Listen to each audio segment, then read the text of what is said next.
تو اپنی سپیڈ کو بھی وہ درست کر لیتے ہیں. یہ بہت اچھی بات ہے. ٹھیک ہے. اس کے ساتھ ہی جی میں اپنے معزز مہمانوں کا شکریہ ادا کروں گا. مفتی عبدالولی خان صاحب آپ تشریف لائے, آپ کا آنے کا شکریہ.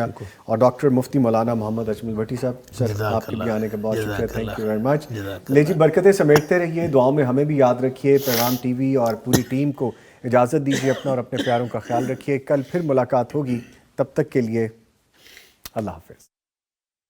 یہ مہینہ عالیشان ہے, یہ رحمت کا جہاں ہے, خوشیوں کا سما سمیٹ لا برکات رمضان.